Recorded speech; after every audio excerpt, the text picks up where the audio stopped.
Timóteo, capítulo 3, leia comigo até onde eu parar, tá bom? Sabe, porém, isto: nos últimos dias sobrevirão tempos difíceis, pois os homens serão egoístas, avarentos, jactanciosos, arrogantes, blasfemadores, desobedientes aos pais, ingratos, irreverentes, desafeiçoados, implacáveis, caluniadores, sem domínio de si, inimigos do bem, traidores, atrevidos, enfatuados, mais amigos dos prazeres que amigos de Deus, tendo forma de piedade, negando-lhe, entretanto, o poder. Foge também destes. Pois entre estes se encontram os que penetram sorrateiramente nas casas e conseguem cativar mulherinhas sobrecarregadas de pecados, conduzidas de várias paixões, que aprendem sempre e jamais podem chegar ao conhecimento da verdade. E do modo porque Janes e Jambres resistiram a Moisés, também esses resistem à verdade. São homens de todo corrompidos na mente, réprobos quanto à fé. Eles, todavia, não irão avante, porque a sua insensatez será a todos evidente, como também aconteceu com a daqueles. Tu, porém, tens seguido de perto o meu ensino, procedimento, propósito, fé, longanimidade, amor, perseverança, as minhas perseguições e os meus sofrimentos, pois me aconteceram em Antioquia, quais me aconteceram em Antioquia, Icônio e Listra, que variadas perseguições tenho suportado, de todas, entretanto, me livrou o Senhor. Ora, todos quantos querem viver piedosamente em Cristo Jesus serão perseguidos. Mas os homens perversos e impostores irão de mal a pior, enganando e sendo enganados. Tu, porém, permanece naquilo que aprendeste e de que foste inteirado, sabendo de quem o aprendeste, e que desde a infância sabe as sagradas letras, que podem tornar-te sábio para a salvação pela fé em Cristo Jesus. Toda a Escritura é inspirada por Deus e útil para o ensino, para a repreensão, para a correção, para a educação na justiça, a fim de que o homem de Deus seja perfeito e perfeitamente habilitado para toda boa obra. Conjuro-te perante Deus e Cristo Jesus, que há de julgar vivos e mortos pela manifestação e pelo seu reino.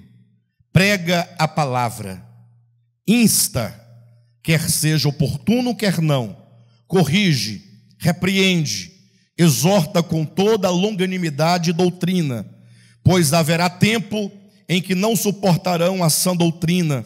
Pelo contrário, cercar-se-ão de mestres segundo as suas próprias cobiças, como que sentindo coceira nos ouvidos, e se recusarão a dar ouvidos à verdade, entregando-se às fábulas.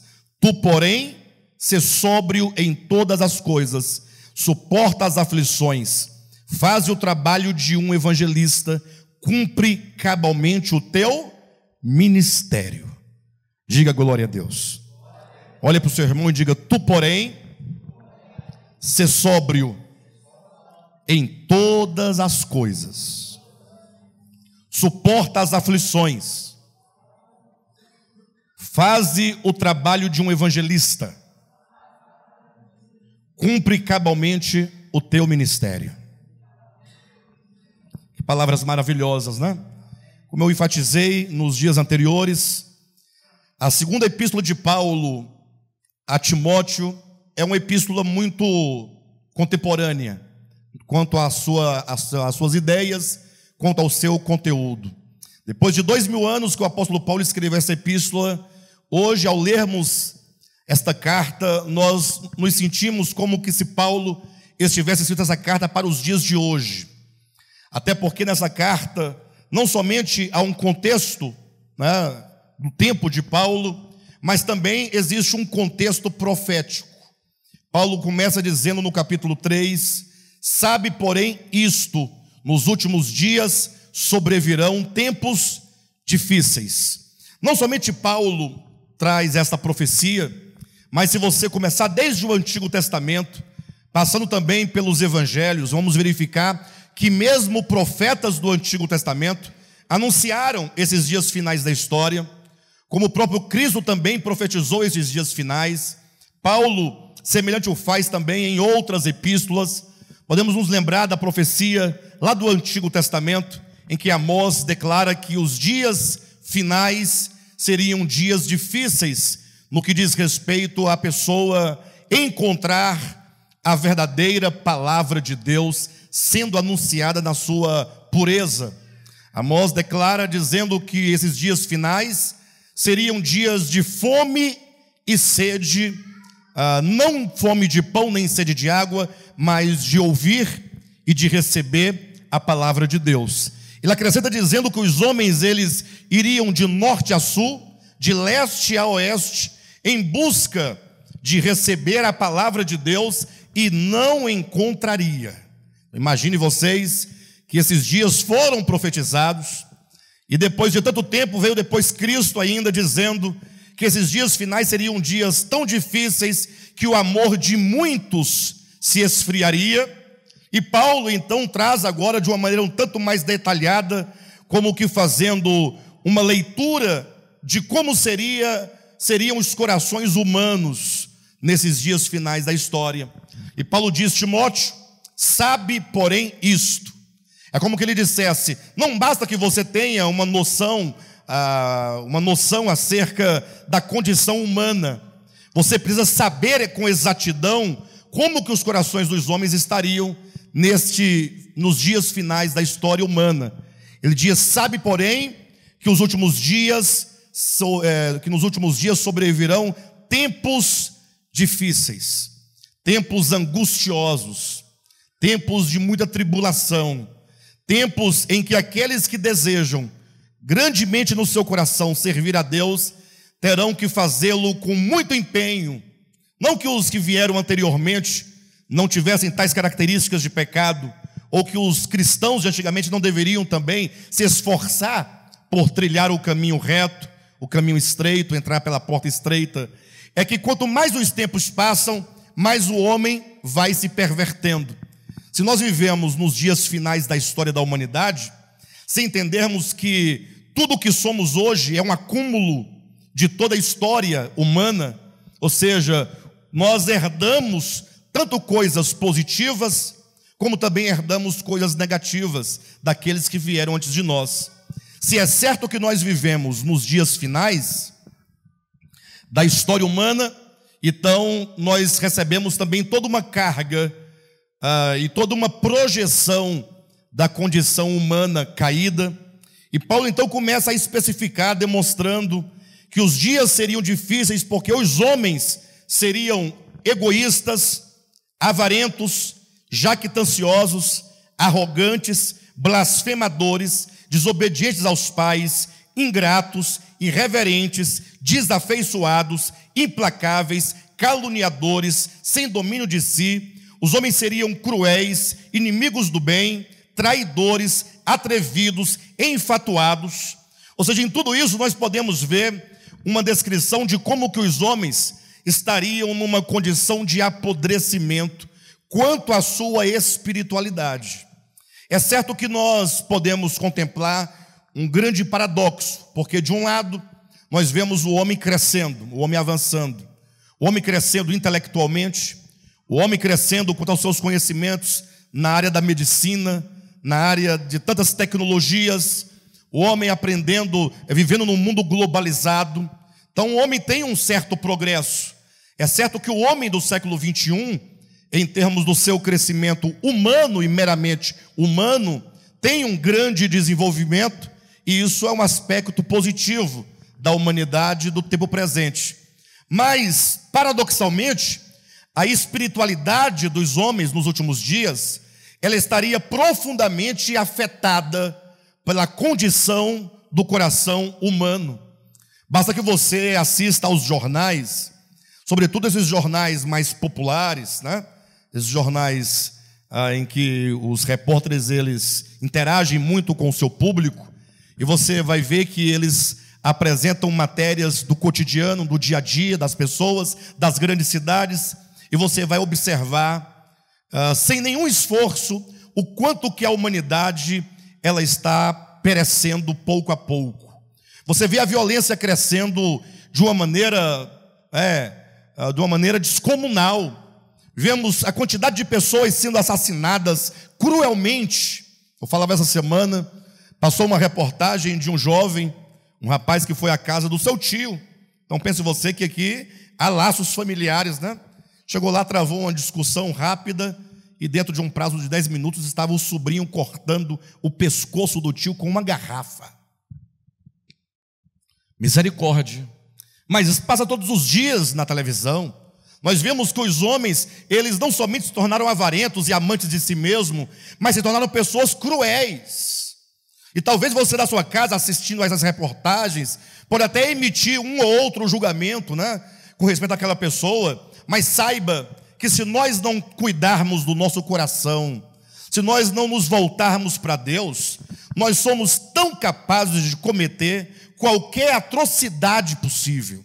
Ninguém está isento, né, de que o pecado que está em todos os homens, né, o pecado enquanto a ignorância acerca de Deus, enquanto a ilusão acerca de si mesmo, o pecado enquanto uma sedução muito grande, um orgulho dentro do nosso coração, o ego que é muito forte, isso é capaz de cometer qualquer coisa.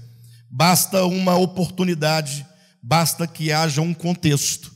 Por isso que essa epístola ela é muito importante, porque ela vem nos advertir com respeito aos tempos em que nós estamos vivendo. Mas eu quero chamar a atenção dos irmãos para uma característica peculiar aqui no capítulo 3. Veja na sua Bíblia, dentre tantas outras que aqui estão, eu quero enfatizar a que está no capítulo 3, versículo 5. Capítulo 3, versículo 5, que diz que nos últimos dias serão dias difíceis, pois os homens, versículo 5, tendo forma de piedade, negando-lhe, entretanto, o poder. Tendo forma de piedade, negando-lhe, entretanto, o poder. Essa característica, ela fala de um modo bem particular com respeito à igreja, com respeito a todos nós, porque ele diz, tendo forma de piedade, tendo aparência de piedade. Ou seja, fala de um tempo em que muitos iriam declarar com seus lábios serem seguidores de Deus, iriam declarar que são discípulos de Jesus Cristo, iriam declarar que são servos de Jesus Cristo, e portanto eles assumiriam exteriormente uma aparência, como que você olhasse e visse alguém que talvez se vista de um determinado modo, uma pessoa que carrega nos braços a Bíblia Sagrada, uma pessoa que frequenta templos religiosos, pessoas que fazem campanhas, que fazem orações, pessoas que, quando você olha exteriormente, ela parece ser uma pessoa piedosa, parece que tal pessoa, ela de fato representa o reino de Deus. O problema é que Paulo diz que, tendo a aparência de piedade, negam, entretanto, o poder. Ora, que poder é esse a que Paulo faz referência? Ele quer dizer que tal pessoa, ela é destituída da força interior do Espírito Santo para vencer esses males do coração humano. Ou seja, embora sejam pessoas aparentemente religiosas, essas pessoas não possuem o poder necessário, o poder suficiente interior para vencer as lutas e as batalhas que são travadas no seu coração. Seriam pessoas que, embora pareçam, mas elas não têm um viver que possa condizer com a mensagem que ela prega.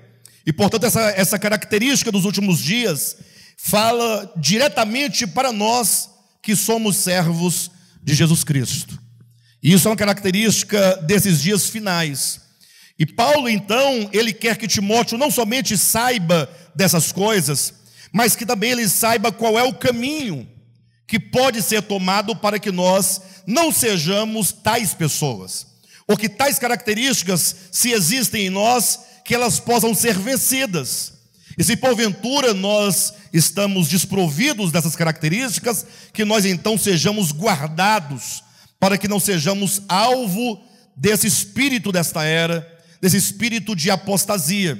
Por isso que o apóstolo Paulo, ele usa continuamente nessa epístola, sempre fazendo um jogo, apresentando de um lado um aspecto negativo. Por exemplo, quando ele diz: sabe, porém, nos últimos dias serão dias difíceis, e vai citando essas características todas negativas. Como a canção que nós cantamos nos 3 dias, últimos dias, fala que é dias de falsos pastores, de falsos mestres, de servos maus, de falso evangelho, não é? Entretanto, a epístola faz um jogo de oposição, dizendo sempre a frase tu, porém, como que ele dissesse: sabendo você disso, você deve proceder de maneira contrária. Essa carta é um convite a uma reação, para que nós possamos ter um posicionamento consciente diante de um tempo que é um tempo mau e um tempo perverso. Por isso, no capítulo 3, versículo 10, Paulo diz: tu, porém, tens seguido de perto o meu ensino, procedimento, propósito, fé, longanimidade, amor, perseverança.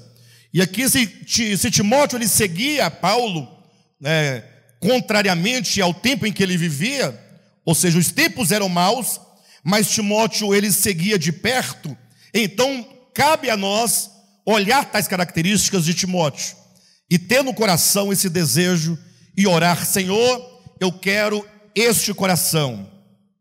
Sermos aqueles que seguem a palavra, aqueles que seguem de perto o ensino. Veja que esse ministério é um ministério voltado para o ensino. Eu estive aqui pregando 3 dias, sexta, sábado e domingo. Ontem teve uma pessoa nos visitando, e a pessoa falou assim no final da reunião lá fora, falou assim: olha, eu gostei muito dos estudos, os estudos bíblicos são muito bons, e eu quero inclusive depois dar continuidade a esses estudos. É porque as pessoas fazem a distinção, elas entendem que pregação é quando você pega um versículo da Bíblia, faz uma leitura ali daquele versículo, e depois você começa a fazer uma aplicação no âmbito emotivo, emocional das pessoas, palavras de encorajamento, palavras de coach, e aí começa, a irmã sorriu por quê? Deixa para lá, para poder dar aquela injeção de ânimo nas pessoas, para que elas se sintam poderosas, se sintam empoderadas, se sintam fortalecidas. Aí eles chamam isso de pregação. Quando você faz uma exposição da palavra, aí eles chamam isso de estudo bíblico. Mas não sabem que a pregação é sempre uma exposição da palavra, A pregação nunca pode ser, como se diz, a pregação de 3 pontos, em que você lê o texto, sai do texto e nunca mais volta para o texto. Paulo está dizendo: olha, segue de perto o meu ensino. Então esse ministério tem a graça de ter ensino em todas as reuniões. Os irmãos estão empenhados em não somente lerem as Escrituras, mas há um empenho para se compreender as Escrituras. Ou seja, quando as Escrituras chegam a nós na forma de ensino, significa que ela traz a nós a compreensão da verdade. E não pense você que a Bíblia é um livro simples.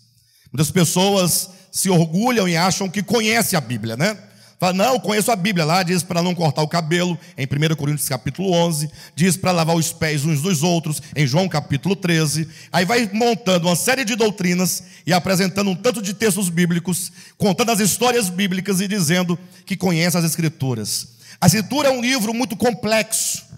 Imagine você que aqui é um livro escrito em 3 línguas originais: hebraico, grego e aramaico. Já aí nos distancia e muito, né, da origem deste livro. Imagine você que há pelo menos 1900 anos que essa escritura ela acabou de ser escrita. Acabou no ano 100 da era cristã. Estamos distantes do final de quando ela foi escrita, pelo menos 1900 e alguns anos. E lembrando que ela foi escrita ao longo de um período de 1500 anos, por mais de 40 coautores, pessoas que viveram em continentes diferentes, em épocas diferentes, em contextos diferentes, levando em conta que a Escritura, não somente nesses aspectos históricos, mas no âmbito espiritual, apresenta períodos distintos e modos distintos de como Deus se relacionou com o seu povo em cada período, em cada lugar, de acordo com a circunstância, de acordo com a capacidade de entendimento de cada povo. Existe a dispensação antes da era da lei, a dispensação da lei, a dispensação da graça. Ou seja, é um livro muito complexo em todos os sentidos. E, portanto, nós temos que conhecer qual é a vontade de Deus a partir de um livro tão complexo como este. Por isso nós entendemos a necessidade que nós temos do ensino da palavra. Então é preciso que cada um de nós, eu sei que eu não duvido da disposição do coração de ninguém. Eu sei que se vocês estão aqui, se eu estou aqui, se nós estamos aqui, é porque nós temos um desejo. Há um desejo no coração.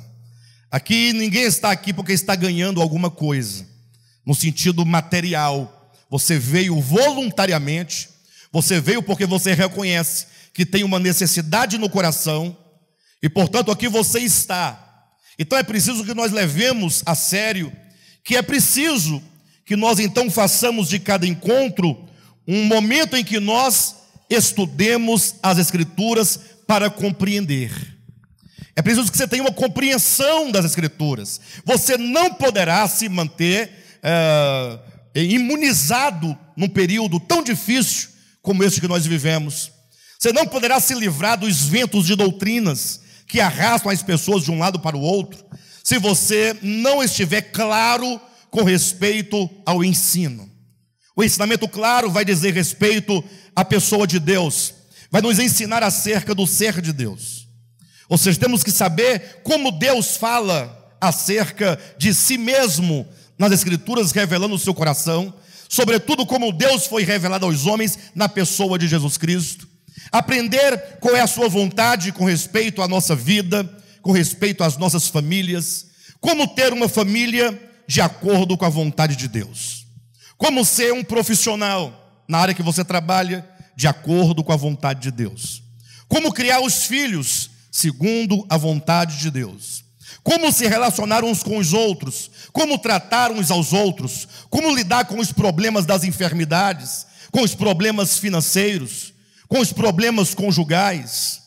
Ou seja, tudo que diz respeito à nossa vida, a Escritura sempre vai nos dar uma direção à luz da vontade de Deus. Então, quando nós compreendemos as Escrituras e entendemos quais são os ensinamentos de Cristo para o nosso viver, e temos um coração disposto a seguir os ensinamentos, então você vai estar guardado, totalmente protegido contra a apostasia.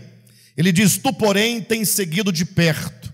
Temos que seguir de perto o meu ensino, procedimento, propósito, fé, longanimidade, amor e perseverança. Ou seja, tudo isso são características que devem ser levadas em consideração. O versículo 14 do capítulo 3 novamente traz a expressão tu, porém. Ele diz: tu, porém, permanece naquilo que aprendeste e de que foste inteirado, sabendo de quem o aprendeste. Bem, no capítulo 3, o apóstolo Paulo enfatiza o conhecimento da Bíblia Sagrada.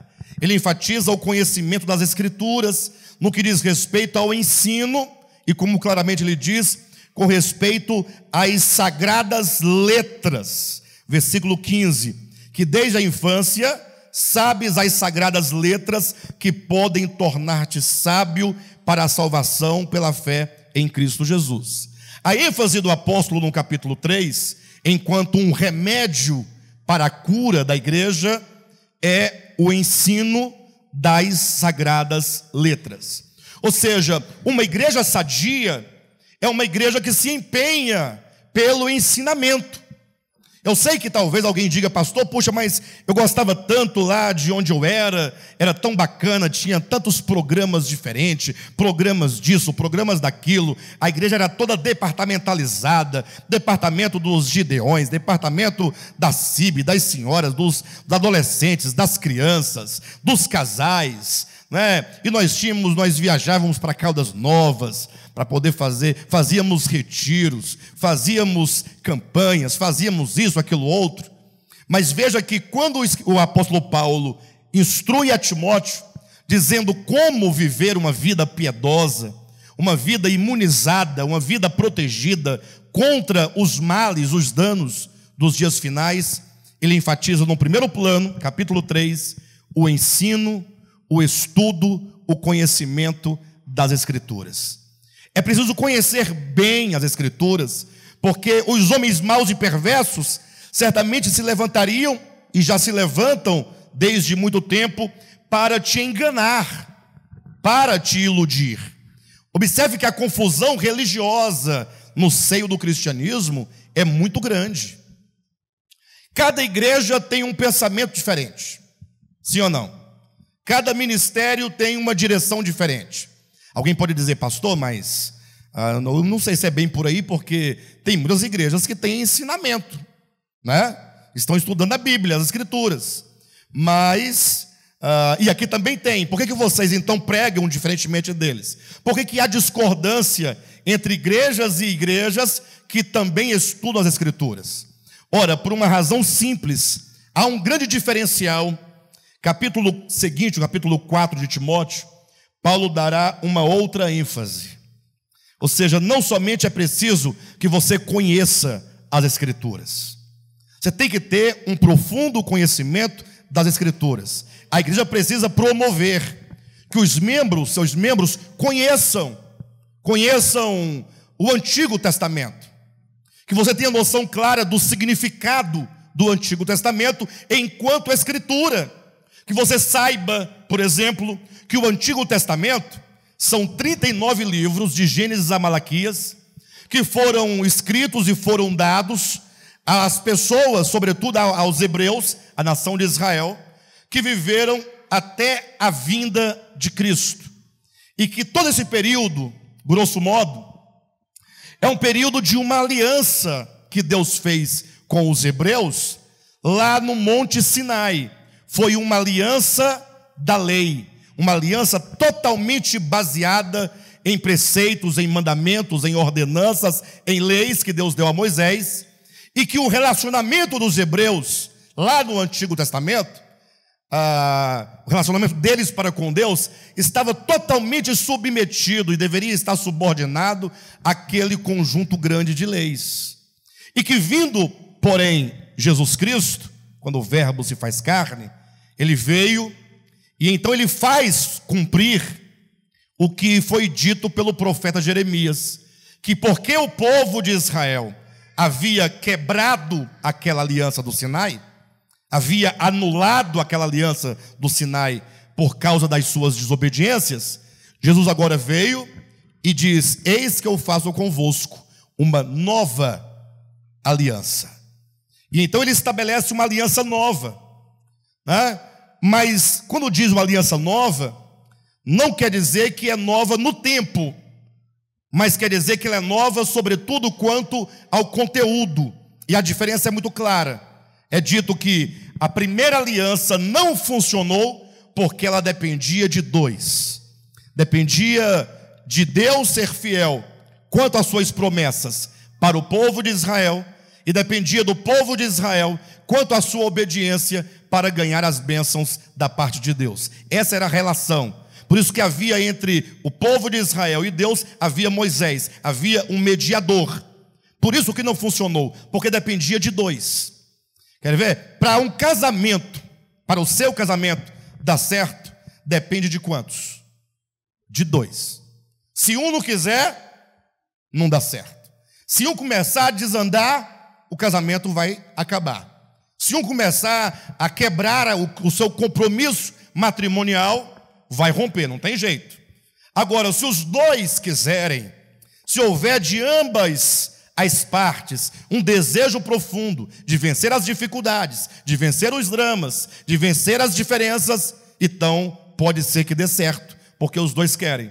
Então a primeira aliança não funcionou, porque o povo de Israel não cumpriu com a sua parte nesse casamento, nessa aliança. Vem Cristo e diz: farei uma nova aliança, e nesta nova aliança eu vou cumprir todas as exigências da aliança. Vocês receberão tudo graciosamente, tudo gratuitamente. Isso é o conhecimento do significado das Escrituras enquanto Antigo e Novo Testamento. Se você não tem o ensinamento das Escrituras, o conhecimento, você vai ficar perdido num tanto de textos. Quem já ouviu aqui alguém discutindo se deveria ou não o cristão guardar o dia de sábado? Quem já ouviu esse tipo de discussão? Já ouviu? Alguém aqui já ficou na dúvida alguma vez no passado? Puxa, tem esse sábado mesmo, me falaram desse sábado. Puxa vida, será que nós temos que guardar ou não? Quem já ficou na dúvida alguma vez? Eu já fiquei. Tanto é que eu já guardei o sábado, né? Aguardei por 3 anos, eu guardei o sábado. Só não encontrei onde eu deixei, mas eu guardava, né? No sentido, obedecia a regra de não trabalhar, de não fazer, de não acontecer. Um dia, lógico, quando eu comecei a guardar, começou com a dúvida. Quando vi o texto, quando alguém me falou, acreditei. E logo depois, com o tempo, quando eu entendi pelos estudos, pelo ensino, a estrutura das Escrituras, então eu compreendi que o sábado faz parte de uma outra aliança, de uma aliança que o próprio Novo Testamento chama de uma aliança obsoleta. É uma aliança que era fraca em razão da carne do homem, não em razão de Deus.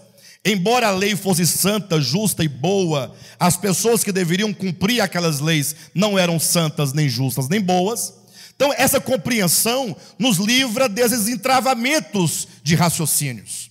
Por exemplo, quem aqui nunca ouviu em alguma mensagem, aquelas mensagens de campanha, aquelas mensagens de encorajamento, em que o pregador diz assim: olha, você é o filho de Deus, você vai vencer, porque está escrito que Deus te colocou por cabeça e não por cauda. Quem já ouviu? Está lá no Antigo Testamento. Só que todos vocês já estão claros de que essas instruções, elas não são mais válidas para o tempo do Novo Testamento, para o tempo da graça. Eu citei aqui 2 exemplos, o sábado e a cabeça e a cauda, para os irmãos terem uma ideia. Agora imagine quantas coisas, são inúmeras, são centenas delas que lá estão, e que muitas pessoas ainda carregam consigo muitos elementos da antiga aliança. A grande contradição do cristianismo é que, por não distinguir o conceito de escritura, ou melhor, o conteúdo das escrituras enquanto Antigo e Novo Testamento, elas dizem que muitas coisas passaram do Antigo Testamento, mas outras elas ainda carregam consigo. Então, o ensinamento e o conhecimento das Sagradas Letras tem uma importância central para você ter uma vida cristã equilibrada. Tanto é que eu costumo dizer o seguinte: a Bíblia da igreja, quando eu falo Bíblia da igreja, eu quero dizer, a igreja deve ler e deve entender que tais livros foram escritos para nós e não para os hebreus. A Bíblia da igreja é o Novo Testamento, não é o Antigo Testamento. Pastor, mas por que nós temos o Antigo Testamento? Ora, nós o temos por referência de como era o tempo antes de Cristo. Nós temos o Antigo Testamento como referência das profecias que apontavam para Cristo, como elas se cumpriram na pessoa de Jesus. Temos o Antigo Testamento enquanto referência de quantos tipos e símbolos havia no Antigo Testamento que apontavam para a pessoa de Jesus Cristo. E temos a consciência daquilo que Jesus ensinou em Mateus capítulo 5, versículo 17, dizendo: eu não vim destruir a lei e os profetas, mas eu vim cumprir não no sentido de obedecer, não que ele não tenha obedecido, mas no sentido de eu vim trazer o cumprimento do que a lei e os profetas falaram a meu respeito. Cristo é, portanto, o cumprimento de tudo aquilo que foi dito. Ele diz em outro lugar que as escrituras do Antigo Testamento eram um testemunho dele. Portanto, quando vem Cristo, ele é a corporificação do Antigo Testamento. Ele agora é a substância, ele é a concretização de tudo o que outrora fora dito a seu respeito. Nós temos tal compreensão. Tanto é que o Novo Testamento vai dizer inúmeras vezes: e isso aconteceu para que se cumprisse o que estava escrito. E isso aconteceu para se cumprir o que disse o profeta. Então, todos os evangelhos vão dizendo que os acontecimentos eram o cumprimento, até que depois que Cristo morreu e ressuscitou, ele declara aos seus discípulos dizendo: importava que de mim se cumprisse tudo o que está escrito na lei, nos profetas e nos salmos. Então, é preciso que haja a compreensão da Escritura no âmbito do seu ensino, conhecer as sagradas letras. O problema é que quando a pessoa só conhece as letras, só conhece as histórias, só tem o ensino teológico, certamente vai lhe faltar algo. E esse algo é o que há de mais importante. É o que está no capítulo 4 de 2 Timóteo. Paulo diz assim: conjuro-te perante Deus e Cristo Jesus, que há de julgar vivos e mortos, pela sua manifestação e pelo seu reino. Prega a palavra, insta, quer seja oportuno, quer não. Quando ele diz prega a palavra, aqui ele faz uma referência distinta do que ele se refere no capítulo anterior, que é o capítulo 3. No 3 ele tem o ensino das sagradas escrituras. No capítulo 4 ele diz: olha, eu conjuro a ti perante Deus, pela sua manifestação, pela sua vinda, pelo seu reino, que você, Timóteo, deve pregar a palavra. Prega a palavra com insistência, a tempo e a fora de tempo. Ora, qual é a diferença entre pregar a palavra e o ensinamento das Escrituras? É que a própria Escritura vai nos dar a revelação de que a palavra é muito maior do que a própria Escritura. E não precisa ficar assustado, porque essa é uma grande e suprema verdade. E você precisa entender essas coisas. Abra o seu coração, para que você não fique aí com o coraçãozinho fechado, dizendo: lá vem a mesma conversa de sempre. Bem, quando você lê João capítulo 1, na sua Bíblia, versículo 1, lá deve estar escrito assim: no princípio era o Verbo, e o Verbo estava com Deus, e o Verbo era Deus. A pessoa que lê esse texto, talvez num primeiro momento ela não consiga entender a exatidão do que ali está sendo dito. Ele diz: no princípio era o Verbo, mas o Verbo no pretérito perfeito ou no pretérito imperfeito? Deve ser no pretérito perfeito, porque se o Verbo é Deus, Deus é perfeito, então no pretérito perfeito. Seria isso? No princípio era o Verbo. Ora, que verbo? O verbo no infinitivo? Ou no gerúndio? Ou no particípio? Não tem essa. A pessoa que não tem uma orientação vai ficar pensando no verbo, enquanto uma classe gramatical na morfologia, não é isso? Mas se você ler esse mesmo texto do latim, é de onde vai vir a palavra verbum, ela é a tradução do que no grego se lê logos. Então seria: no princípio era o logos. O logos estava com Deus, e o logos era Deus. Você fala: pastor, você está me confundindo, está piorando. Verbo era mais fácil de entender do que logos. Depois estou conduzindo os irmãos para o que o texto, lá no seu sentido original, queria dizer. A palavra logos, grosso modo, se traduz por palavra. Então você poderia ler literalmente: no princípio era a palavra, e a palavra estava com Deus, e a palavra era Deus. E tanto que no versículo 14 do mesmo capítulo 1 de João, vai dizer: e a palavra se fez carne. Na sua Bíblia está: e o verbo se fez carne. No grego está: e o logos se fez carne. Você pode traduzir sem medo nenhum que a palavra de Deus se fez carne. Querem ver uma coisa? Abra sua Bíblia em 1 João, capítulo 1. Primeira epístola de João, capítulo 1. Veja o que diz aí. Capítulo 1, versículo 1 diz: o que era desde o princípio, o que temos ouvido, o que temos visto com os nossos próprios olhos, o que contemplamos e as nossas mãos apalparam com respeito ao verbo da vida, com respeito ao logos da vida. Como é que você deve ler essa palavra aí? Com respeito à palavra da vida. E a vida se manifestou, e nós a temos visto, e dela damos testemunho. Veja que a pregação dos apóstolos era sobretudo um testemunho acerca da palavra de Deus. Essa palavra de Deus, diz a Escritura, é o próprio Cristo. Então você tem o Cristo, que é o mesmo Logos, que é o mesmo que é a palavra de Deus. Não é sem razão que quando você lê Hebreus capítulo 4, versículos 12 e 13, você vai encontrar o seguinte: lá o apóstolo Paulo diz: porque a palavra de Deus é viva e eficaz. Aí eu pergunto para você: você acredita que a palavra de Deus é viva? Ela é viva?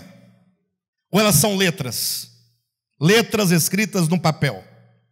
A palavra de Deus é viva e é eficaz. E a palavra de Deus é mais penetrante que qualquer espada de dois gumes, e ela penetra até o ponto de dividir alma e espírito, juntas e medulas. A palavra de Deus é apta para discernir os pensamentos e os propósitos do coração dos homens. Então você fala assim: puxa, a palavra de Deus é extraordinária. Ela tem o poder de discernimento, de discernir o coração humano, discernir a mente humana, a consciência humana, os desejos humanos, os propósitos do coração humano.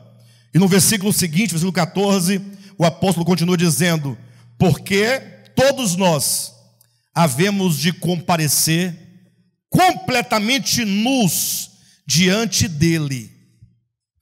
Imagine você, quando um texto usa um pronome pessoal, quando diz todos nós haveremos de comparecer diante dele, você tem que perguntar: ele quem? Esse ele remete a quem? Vocês estão com a Bíblia aberta em Hebreus? Veja aí, confirma na sua Bíblia, capítulo 4, vamos ler o 12 e o 13. Porque a palavra de Deus é viva e eficaz, e mais cortante do que qualquer espada de dois gumes, e penetra até o ponto de dividir alma e espírito, juntas e medulas, e é apta para discernir os pensamentos e propósitos do coração.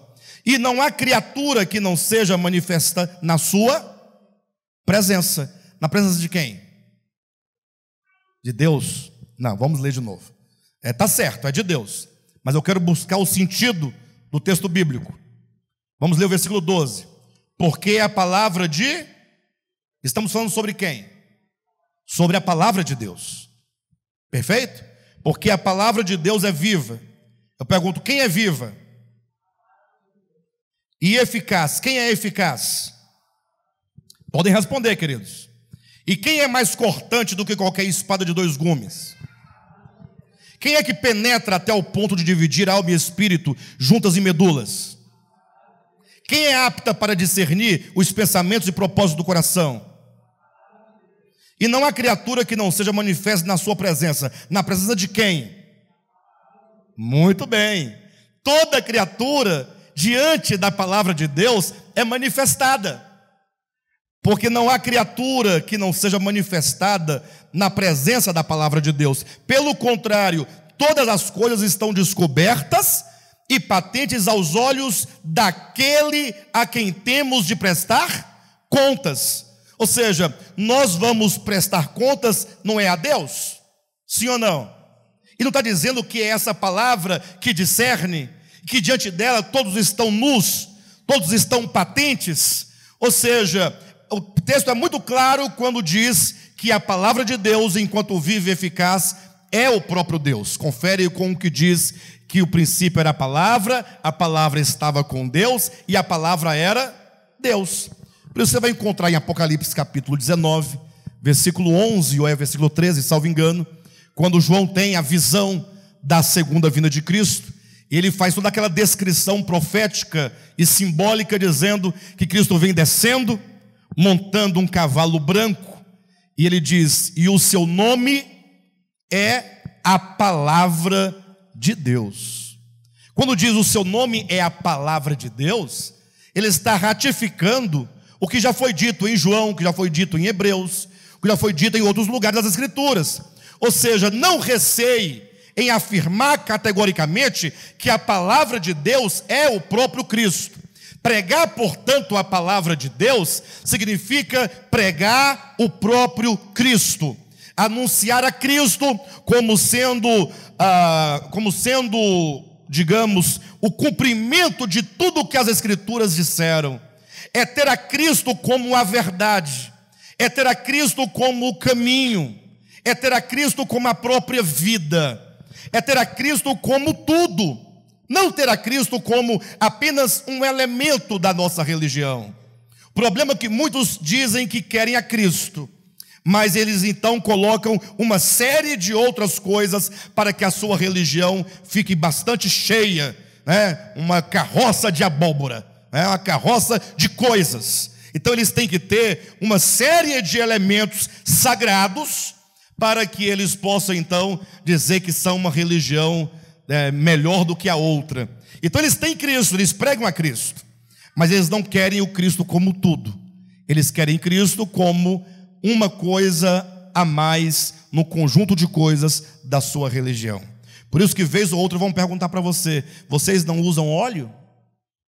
Vocês não vão usar um óleozinho para ungir os enfermos? Vão perguntar para você. Vão perguntar para você: mas vocês não fazem campanhas? Às vezes não fazem oração forte? Vocês não fazem campanhas para expulsar demônios? Vão perguntar para vocês: mas vocês não têm na igreja de vocês usos e costumes? Quer dizer que não tem doutrina a igreja de vocês? Eu fui lá e vi que as irmãs cortam cabelo, os irmãos fazem isso, o outro faz aquilo outro, e as pessoas passam a sua vida inteira procurando saber o que cada um está fazendo na sua vida social. E nisso nós estamos o quê? Perdendo o nosso tempo. Estamos, como diz o apóstolo Paulo, perdidos com um tanto de fábulas e genealogias que não promovem o serviço de Deus na fé. Com isso nos esquecemos que o reino de Deus não é comida e nem bebida. O reino de Deus é justiça, paz e alegria no Espírito Santo. Nos esquecemos que Cristo ensinou categoricamente que tudo o que há fora do homem, entrando nele, não pode contaminá-lo, porque o que o contamina é o que está no coração, é o que vem de dentro é que o contamina. Então é preciso que nós tenhamos isso muito claramente estabelecido no nosso coração. A palavra de Deus, ela é tudo para nós. E a própria Escritura declara, Paulo vai dizer que nesses tempos finais, vamos voltar lá para 2 Timóteo, capítulo 4, ele diz: prega a palavra, insta, quer seja oportuno, quer não, corrige, repreende, exorta com toda a longanimidade e doutrina. Cuidado, porque quando Paulo fala doutrina aqui, não está falando de doutrina, de usos e costumes, não. A doutrina é o ensinamento neotestamentário. A sã doutrina é o ensinamento acerca de Cristo. Cristo enquanto a substância de todas as coisas. Aí ele diz no versículo 3: pois haverá tempo. Veja que esta epístola está sempre apontando para um tempo profético. Se por um lado é dito que os corações humanos estariam completamente apodrecidos, no sentido da apostasia, fala também de uma indisposição desse coração pela palavra de Deus. Veja no versículo 3: pois haverá tempo em que não suportarão a sã doutrina. Deixa eu perguntar uma coisa para vocês, olhem para mim por gentileza. Vocês conseguem ver o cumprimento desse texto? Se vocês entenderem aqui sã doutrina como sendo a pregação da Bíblia. Tem esse tempo, vocês conhecem esse tempo? Algum lugar, não suporto ouvir a sã doutrina. Alguém conhece aqui algum lugar? Fala a verdade. Onde você chega, pessoas que você menos esperava ou pensava, diz: eu me converti, agora eu sou evangélico. São artistas que não têm mais medo e nem vergonha de se declarar evangélico. Jogadores de futebol fazem gol e oferecem para Jesus aquele gol. Leva a sua camisa, sim ou não? Cantores deixando sua carreira para cantar música gospel. Até a Cláudia Leite diz que é evangélica. Não vai deixar a carreira de cantora. Fez sabiamente, mas se declara, a sua fé foi até batizada. Cláudia Leite, batizada. Daqui a pouco a Ivete também vai ser batizada. Vocês vão ver, rapidinho batiza. Eu pergunto, ora, mas Paulo está dizendo desses dias finais, nós vivemos esses dias finais, ele está dizendo que haverá um tempo em que não suportarão a sã doutrina. Vocês conseguem ver isso se cumprindo? Sim ou não? Mas nós acabamos de demonstrar aqui que onde você chegar, se for para uma praça e começar a ler a Bíblia e falar, como muita gente faz, você vai ter multidões, os templos estão cheios. O nosso está vazio, mas os que cabem 10.000 pessoas estão cheios. Os auditórios estão cheios. Igreja Católica de manhã cedo, 6 da manhã, já tem 15.000 pessoas na missa. E o Giovanni preocupado que a reunião hoje era 9 da manhã. Será que o povo vai vir? Ah, não sei, o padre Marcelo Rossi tem lá 10.000 pessoas de manhã cedo para ouvi-lo lá, padre Marcelo Rossi. E se eles estão lá às 6 da manhã, devem ter chegado que horas para poder conseguir um lugar lá dentro? Quantos não puderam entrar porque não tinha mais espaço? E o pior, no final, ele tem que jogar água benta nas pessoas. Aguinha, né? Benta. Só que como é uma multidão, se ele pegar aquele canequinho dele e fazer assim, não vai dar nada. Então ele pega um balde d'água e joga no povo. Quem já viu? Só você, Maninha? E eu também vejo. Vocês não assistem missa, não? Ah, então é por isso. Vocês não assistem missa? Eu assisto missa. Lógico, em casa eu fico olhando o que o padre está falando, fico observando o que está acontecendo, para poder falar para vocês aqui. Hoje eu estou falando, porque eu vi, se eu não tivesse visto, como é que eu ia falar? É verdade, eles pegam um balde com água e jogam nas pessoas. E o pior, as pessoas vêm para frente e as pessoas ficam disputando quem vai receber o maior balde na cabeça. Mas não é um balde na cabeça de cada um, não. Ele joga na multidão o balde d'água. E o povo fica com a cabeça buscando a água. 6 da manhã. Aqui, se o Giovanni jogar um copo d'água, o membro nunca mais vem. Ué, vem ou não vem? Não vem. Porque jogou um copo d'água na cara do membro. Mas ele não vai fazer isso, né, Giovanni? Não vai. Outra vez teve um indivíduo que queria receber uma cura. O pastor mandou ele abrir a boca e o pastor cuspiu dentro da boca dele. Pode buscar qualquer um na internet aí, pastor cospe na boca do outro para curar. Pode colocar na internet, você vai aparecer o vídeo lá, ele cuspindo. E ele recebeu com muita fé. A Vaninha está perguntando assim: isso é normal? Respondem para ela. Não é normal? Não é normal para nós, porque lá está todo mundo disputando quem vai engolir o cuspe do bispo. Vocês estão sorrindo, gente, mas isso é de uma gravidade. Isso não é piada. Para você pode soar como piada, mas são pessoas. E os templos estão cheios. A última agora, o pastor falou assim, o do chapéu, né? Ele vai lá em Israel, vai no Rio Jordão. Ele vai mergulhar no Rio Jordão. Mas como vocês, pobres miseráveis, não podem ir para o Rio Jordão, eu vou no lugar de vocês. Legal? Aí cada um vai pegar o dedinho, vai colocar numa espuminha de carimbo. Aí você vem na minha batina, eu vou vestir uma bata de batismo, você vai colocar a sua digital na minha veste, para que quando eu entrar no Jordão e descer, você estará entrando. É o mistério da identificação. Entenderam ou não? Mas tem um detalhe: para colocar a digital aqui, é a oferta mínima de R$300. Entendeu? Agora você entendeu. Oferta mínima. Não é acegar e colocar. Agora é oferta mínima de R$300. E quanta gente tem lá? Tem lugar? Você tem que disputar, pegar fila para entrar. Mas Paulo está dizendo que nos últimos tempos as pessoas não suportariam ouvir a sã doutrina. Não tem uma contradição do que Paulo está dizendo e do que está acontecendo, não, pessoal? Quando eu citei aqui o texto de Amós, que diz que haveria fome e sede da palavra de Deus, está lá em Amós capítulo alguma coisa, versículo alguma coisa, capítulo 8, versículo 11, salvo engano. Eu pergunto, vocês conseguem ver? Tem fome? Em cada rua dessa tem 3, 4 congregação. Tem mais congregação do que bar. Onde você vai tem uma congregação. Desde aquelas pequenininhas que só tem 4 irmãs na tarde e um irmão no microfone cantando bem, pregando bem alto. 3 pessoas e um microfone de uma altura enorme. Cantando, gritando.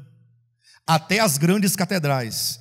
Cultos às 7, às 10, ao meio-dia, às 3 da tarde, às 6 e a reunião das 10, das 22. Quem é que vai para a igreja 22 horas?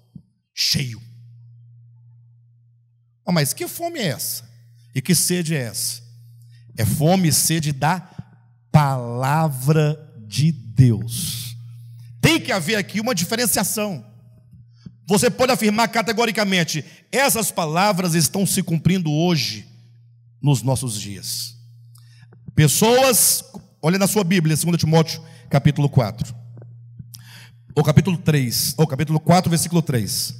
Pois haverá tempo em que não suportarão a sã doutrina. Pelo contrário, deixarão de ir aos templos para frequentar os cinemas, os clubes, irem à praia.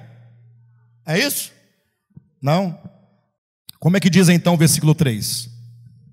Pois haverá tempo em que não suportarão a sã doutrina. Pelo contrário, cercar-se-ão de mestres. Olha, pelo contrário, cercar-se-ão de mestres, segundo as suas próprias cobiças, como que sentindo coceira nos ouvidos, e se recusarão a dar ouvidos à verdade, entregando-se às fábulas. Olha aí, queridos, que coisa extraordinária. As pessoas vão se recusar, no aspecto positivo, a dar ouvidos à verdade. Dar ouvido à verdade é o positivo. Mas, em contrapartida, negativamente, elas não estão fugindo da Bíblia, não. Elas estão se entregando a mestres. Elas se entregarão a mestres, pessoas que falarão a elas aquilo que elas querem ouvir. Olha o que diz o texto: cercar-se-ão de mestres segundo as suas próprias cobiças. Ou seja, o que você quer? O que você quer, o que você deseja, é aquilo que você quer ouvir. Então você vai em busca de alguém que fale aquilo que você quer ouvir. Quando você ouve a palavra de Deus, nem sempre é aquilo que você quer ouvir, mas com certeza é aquilo que você precisa ouvir. Porque a palavra de Deus, ela vai de encontro a tudo aquilo que nós somos negativamente. Ela vai de encontro ao egoísmo. Falamos aqui no primeiro dia, ou foi no segundo, não me recordo. Os homens seriam amantes de si mesmos. Foi ontem, né? Serão amantes de si mesmos. O problema do egoísmo. Puxa, toda a vida, quando vem essa palavra, ela confronta o meu coração. Ela confronta o nosso comportamento. Ela revela as coisas que há dentro de nós. Como dizia o padre Antônio Vieira, ele ia ministrar o seu sermão, sempre um bom sermão. Isso no século XVI, tá? Século XVII. Ele dizia: olha, se vocês hoje saírem daqui batendo a cabeça na parede de desespero, eu terei cumprido com a minha missão. O objetivo é levar vocês a um desespero. Lógico, ele dizia no sentido positivo, que vocês compreendam o que eu vou falar, e essa palavra vai confrontar o coração de vocês. A palavra de Deus sempre confronta. Acontece que, a depender da nossa reação diante da palavra, é que então nós poderemos ser abençoados pela palavra ou não. É que a palavra se torna para nós um fundamento de edificação ou uma pedra de tropeço. Lembre vocês daquele texto de João capítulo 8. Ali nós temos um claro exemplo entre a questão de escritura e palavra de Deus. Estava Jesus no templo quando levaram a ele. Quem levou foram os escribas e os fariseus, os líderes da religião judaica. Levaram a Cristo uma mulher que fora pega no flagrante ato de adultério. Olha que coisa. Lógico, o texto diz que eles armaram uma casinha primeiro para a mulher, para pegá-la no flagrante ato, para não ter como fugir da situação, e com isso queriam também armar uma armadilha para Cristo cair em contradição. Mas o fato é que levaram a Cristo uma mulher pega no flagrante ato de adultério e jogaram-na aos pés de Jesus, e traziam, portanto, os pergaminhos, e dizendo: Jesus, veja, aqui na Escritura, Antigo Testamento, não havia o Novo ainda, né? Aqui na Escritura, Moisés manda, há um mandamento, há uma ordem, não há uma solicitação, não há um pedido, há uma ordem, dizendo que a pessoa que é pega no flagrante ato de adultério, ela tem que morrer apedrejada. E nisso já estava a multidão toda, cada um com uma pedra na mão, para atacar a mulher.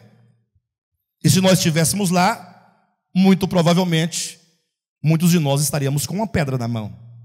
Porque coisa boa é tacar pedra na cabeça do outro. Não, não é não? Você nunca tacou uma pedra na cabeça de uma pessoa? Você já? Não é bom? Quando dá pim, que bate, que chega o sangue corre, você fica assim, é bom. Estava lá a multidão com a pedra, e eles traziam e esfregavam no rosto de Cristo a Escritura. Está escrito. Eu pergunto para você que está aqui hoje, e aí? É para apedrejar ou não é para apedrejar? Não? Vocês vão desobedecer a Escritura? Não está escrito, não? Por que quando as coisas pegam lá de vocês, vocês escapam? Hã? Por que agora não vale, só vale em outra situação? Está escrito. É verdade? Não, esse aqui é o de menos. Se você for ler outros textos que mandava Moisés, mandava entrar na terra do outro, decepar a cabeça das mulheres, ou dos homens, né? Dos homens, e as mulheres dos homens que foram decepados se tornariam mulheres desse povo que entrou na terra. Você entra na fazenda do outro, mata os homens e fica com as mulheres dele para você, com gado. Vocês nunca leram? Ah, gente, vocês também não estão lendo Bíblia mais, não? Os fariseus e escribas diziam: está escrito que tem que matar apedrejada. Primeiro momento, Jesus faz silêncio. E aquele silêncio já resolveria tudo. Não precisa de falar mais nada. O silêncio é uma boa resposta. Pense um pouco. É como que Cristo dissesse assim: raciocine um pouco. Reflita um pouco.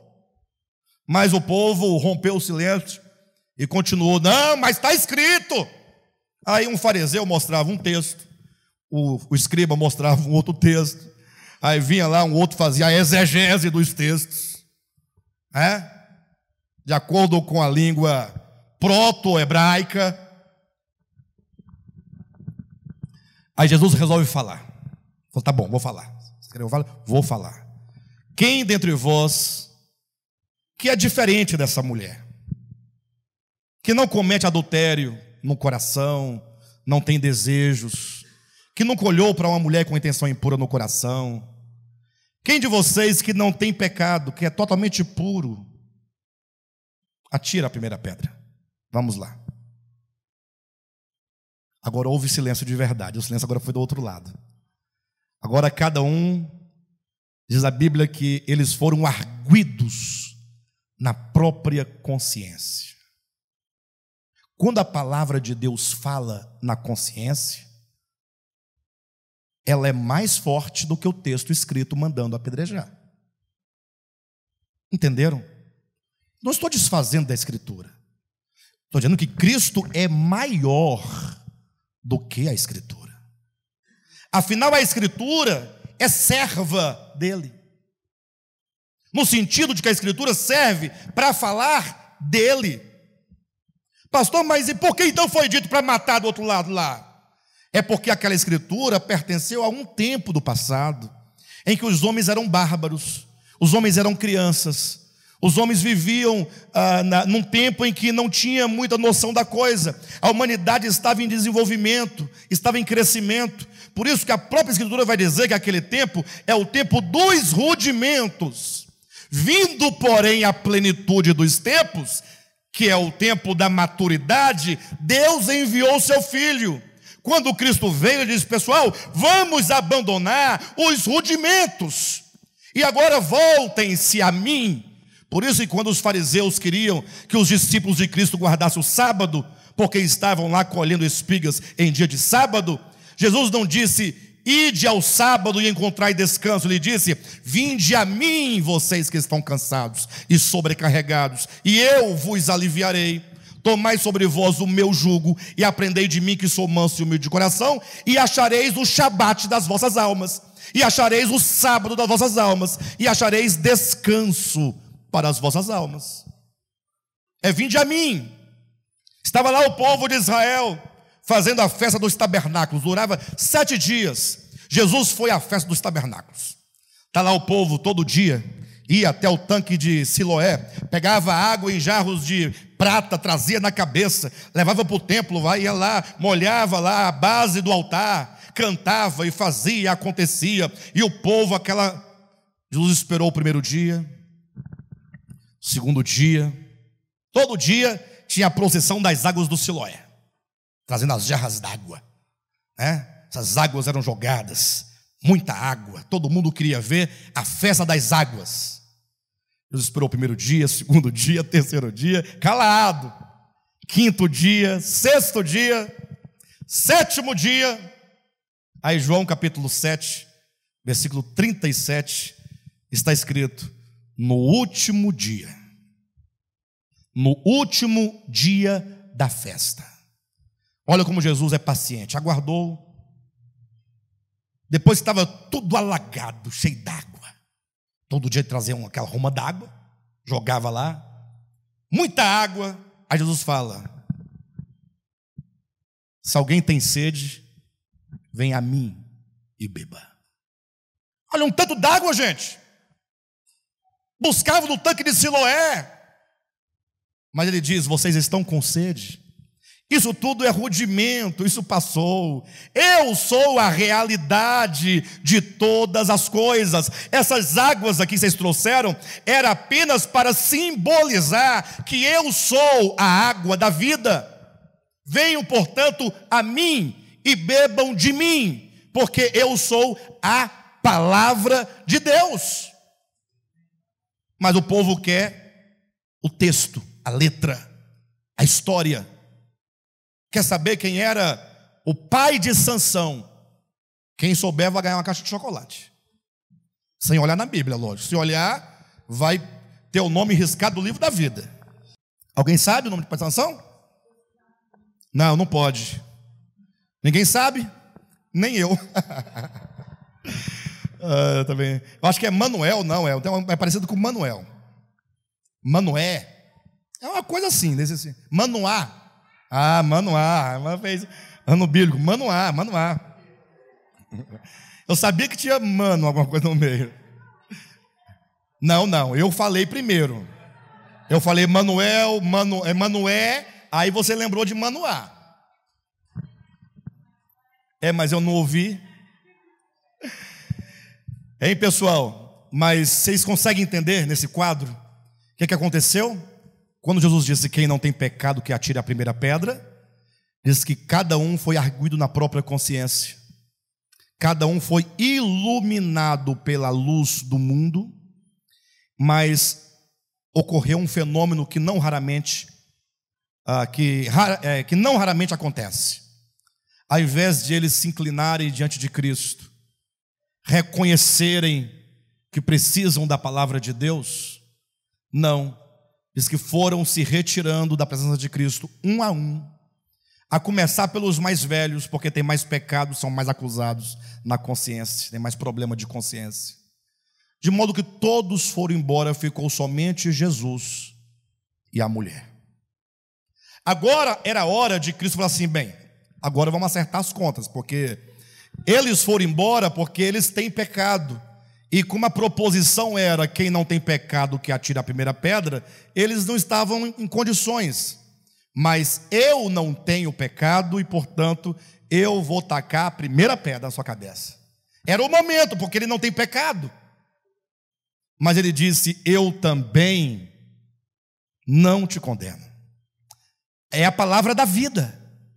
Não é sem razão que no versículo seguinte do capítulo 8, no caso agora o versículo 12, vai dizer, Jesus continua, o assunto falando, novamente dizia Jesus: eu sou a luz do mundo. Quem me segue não andará em trevas, pelo contrário terá a luz da vida. Ou seja, você pode fugir da palavra, ou você pode se render à palavra. Ela vai causar um confronto no seu coração, mas quando ela te confronta, você pode ficar com raiva e nem querer voltar na igreja mais. Já aconteceu comigo de eu pregar a palavra de Deus, sem nenhum demérito a nenhuma pessoa, e alguém, por um motivo pessoal, nem sei de nada, entendeu que encaixou certo, a carapuça deu certinho. Aí nunca mais apareceu. Depois fiquei sabendo que ele se entristeceu com aquela palavra. Bem, não sei. Não é? Você pode reagir de maneira diversa. Você pode fugir ou pode se render. Mas a palavra sempre vai nos incomodar. Por isso que é dito que uma das características das pessoas dos últimos tempos é que elas não suportariam ouvir a sã doutrina. Olha, é possível que você passe um dia inteiro falando da Bíblia com a pessoa, o dia inteiro, mas quando você começar a apontar os elementos da verdade que concernem única e exclusivamente a Jesus Cristo, ela vai parar de te ouvir. Quando você começa a falar, a pessoa começa a gostar, porque você fala bem, você tem umas ideias bacanas, tem uma maneira de falar. A pessoa, puxa, você gosta da palavra. Logo pergunta: você é pastor? Não é assim com vocês? Mas você continua falando. Na medida que você vai aprofundando mais um pouquinho, ela vai se entristecendo. No dia seguinte ela já evita você. Depois ela para de falar com você. Depois ela foge de você. Acabou. Você não conseguirá falar a palavra, porque você não falou a ela aquilo que ela quer ouvir. Aqui diz que muitos iriam se cercar de mestres, como que sentindo coceiras nos ouvidos, ou seja, um comichão, uma coisa que está perturbando. Aí quando você vem e fala aquilo que ela quer ouvir, ela se sente aliviada, confortada. Ai, que coisa boa, fala mais, está gostoso de ouvir. Por isso que Paulo diz, olha, prega a palavra, insta, ou seja, prega com insistência, quer seja oportuno, quer não. Ou seja, devemos assumir um papel muito forte. E para a gente poder fechar essa conferência, eu preciso que os irmãos entendam o nosso papel ministerial.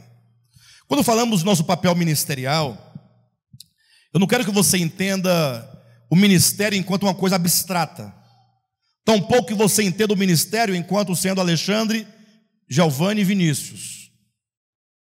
Porque aí você joga uma carga nas costas de outros e se separa da sua responsabilidade.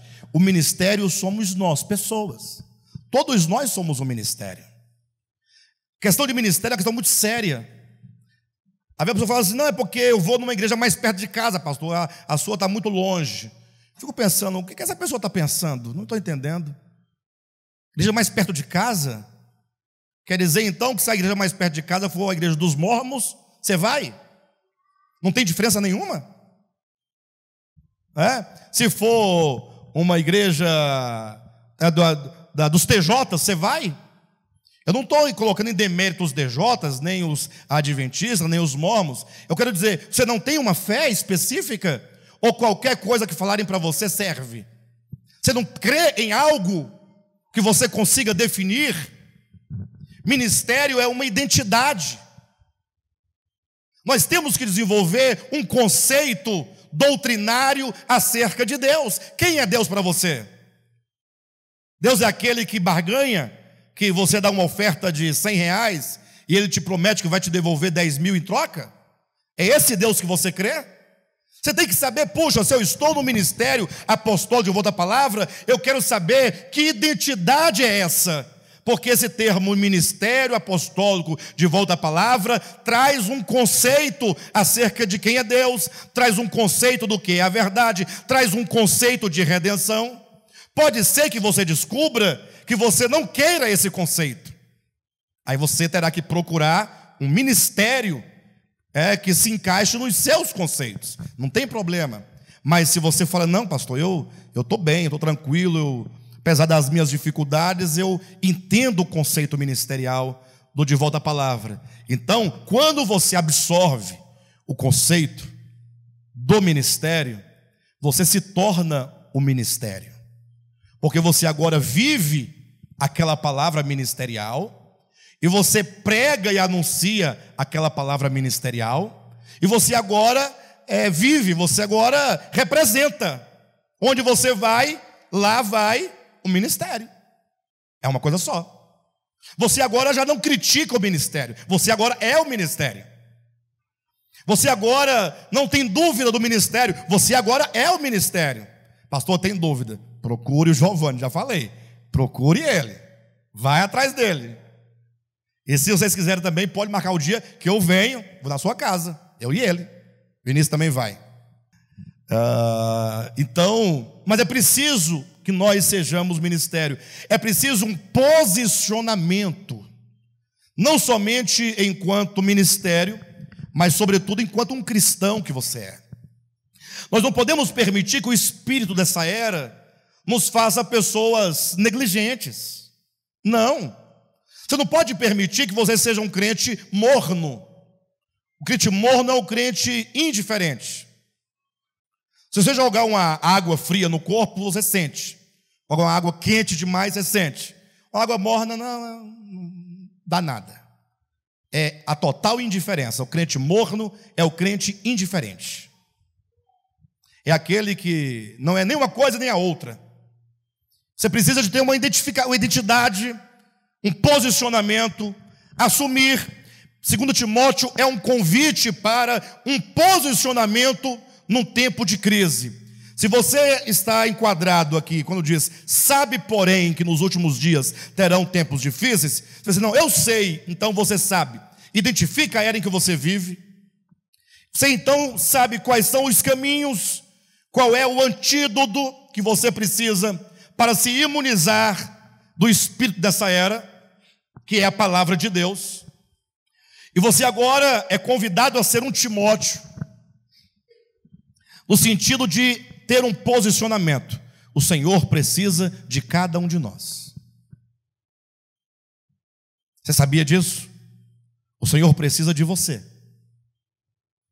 Você precisa ser aquilo que Paulo diz a Timóteo, e com isso aqui eu encerro, no capítulo 2, de 2 Timóteo, versículo 1 em diante, ele diz, tu, pois, filho meu, fortifica-te na graça que está em Cristo Jesus, e o que de minha parte ouviste através de muitas testemunhas, isto mesmo transmite a homens fiéis e também idôneos para instruir a outros.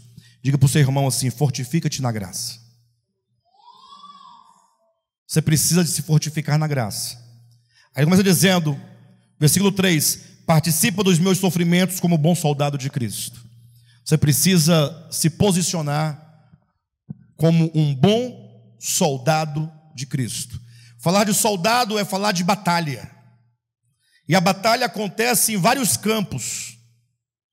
O bom soldado é aquele, como diz o texto, que não se envolve em serviços e negócios desta vida, porque o seu objetivo é satisfazer aquele que o arregimentou. Você foi arregimentado. O Senhor te chamou para que você fosse um soldado na sua igreja militante. Uma igreja que se posiciona como coluna e baluarte da verdade, que usa das armas ofensivas e das armas ofensivas e defensivas. As defensivas é aquela que você usa para se proteger. O capacete da salvação, a couraça do Espírito, as sandálias do Evangelho, o cinturão da verdade. Você precisa guardar o seu coração, guardar a sua alma como um bom soldado, para que nenhum dardo inflamado do maligno te alcance, para que nenhuma palavra negativa dos homens perversos te alcance. Não permita que pessoas te influenciem com conversas inúteis e profanas que não causam edificação. Não permita que a sua fé seja abalada pelas mensagens, pelas palavras dos homens maus e perversos. Guarda o seu coração. Como bom soldado, você precisa das armas defensivas, mas também, como bom soldado, precisará das armas ofensivas. A arma ofensiva é a espada do Espírito, é a palavra de Deus. Com ela você pode golpear tanto para dentro de você, o velho homem, o ego, para destruir, como também para atacar o inimigo, no sentido positivo. Prega a palavra. Onde vocês estiverem, como soldados, usando arma ofensiva, como a igreja pode ser ofensiva? Pregando a palavra. Eu falava aqui ontem, pastor Giovanni ali na porta, Vinícius convidou uns irmãos para vir à conferência. Parece que veio ontem, parece que hoje também veio. Sexta e sábado vieram. Aí a Thelma e o Calistrato convidaram uma pessoa, veio. Aí quem mais convidou aqui? Eu vi pessoas que trouxeram o menino, o candelabro, não, o cantuário. Perdoa, querido. É porque lembrar de cantuário é difícil, o nome não é fácil. É Calistrato, cantuário, não é fácil. E eu tenho problema com o nome, você já sabe desde ontem, né? Desculpe-me, cantuário. O cantuário trouxe a família. Não é isso mesmo? E talvez outra pessoa tenha trazido também algum convidado, eu não tenho como me lembrar de todos, mas isso não é ser um soldado ativo? Eu vou levar alguém comigo, usando as armas ofensivas. Prega a palavra. Pastor, eu não sei pregar, não sei falar. Então vai lá no YouTube, arruma um link de uma mensagem que você gostou e anda com o link no seu celular. Fulano, compartilha com seus contatos. Ouça essa mensagem aí. Semeie a palavra. Vamos ser soldados que estejam envolvidos numa causa, a causa eterna, a causa do reino. Hoje vocês são 20, Amanhã vocês vão ser 40, depois vão ser 50, vão ser 100, crescendo em amor, em graça, na palavra, na edificação, contribuindo para o reino de Deus. Para ficar aqui 15 pessoas reclamando que só tem 15, não é ruim? Ah, só tem 15. Como é que foi ontem o culto? Só foi 12. Você convidou alguém? Não convidei. Vocês estão entendendo a história? Como bom soldado de Cristo. Versículo 5 diz: igualmente, o atleta não é coroado se não lutar segundo as normas. Ou seja, Paulo usa a figura de um atleta para dizer: você precisa de se exercitar. Você tem uma corrida, uma carreira a ser percorrida. Puxa vida, quantas vezes nós ficamos 1 ano, 2 anos, 3 anos, obesos espiritualmente falando, parados, ficamos, como é que diz a pessoa que não faz exercício? É um sedentário espiritual. Irmãos, quando nós ficamos sedentários espirituais, sabe o que acontece? Nós começamos a ver defeito em tudo. Tudo é ruim, a mensagem não foi boa, passou das 11h30, já é um problema, não é? E hoje eu vou para Brasília ainda e tem culto lá à noite, estarei lá, em nome de Jesus. Mas é verdade, é preciso então que nós comecemos a nos exercitar. Eu ia trabalhar esse texto ontem, e aí o Giovanni pediu para eu trabalhar ele hoje, mas o tempo não vai me permitir trabalhá-lo. Mas depois você trabalha, depois você comenta o atleta aqui, baseado em 1 Coríntios capítulo 9. Ali quando Paulo fala sobre o atleta, ele fala que o lutador não pode desferir golpes no ar, ele tem que dar um golpe certeiro. Ou seja, o apóstolo Paulo vai criando uma série de figuras, a figura do soldado, a figura do atleta, que tem que lutar segundo as normas, para ser coroado. Ou seja, nós temos um alvo, temos um objetivo, temos uma vitória a alcançar. Versículo 6 fala que o lavrador não trabalha, ou melhor, o lavrador que trabalha deve ser o primeiro a participar dos frutos. O lavrador é aquele que tem paciência, é aquele que lavra a terra com amor, com cuidado, que cuida e que sabe que um dia o fruto virá. Tiago vai falar sobre a figura do lavrador, dizendo que o lavrador é aquele que tem paciência, sabendo que tudo que nós fazemos a cada dia pela causa do reino, você um dia verá tudo isso concretizado lá na frente, tudo isso trabalhado, os frutos que foram resultados do seu labor, da sua obra. E ainda no versículo 15 fala acerca do obreiro aprovado, aquele que maneja bem a palavra da verdade, ser um crente preparado na palavra. Cada membro do De Volta à Palavra, um obreiro aprovado, um obreiro que sabe manejar bem a palavra da verdade. Que alvo maravilhoso, Eu quero deixar para os irmãos essa mensagem. Meu tempo está esgotado, mas que vocês possam meditar nessas palavras. Foram 3 dias, o Gilson depois vai editar essas mensagens, e no mês de outubro, depois da nossa conferência lá em Brasília, ele vai postar essas mensagens na internet. Revejam as mensagens, em nome de Jesus.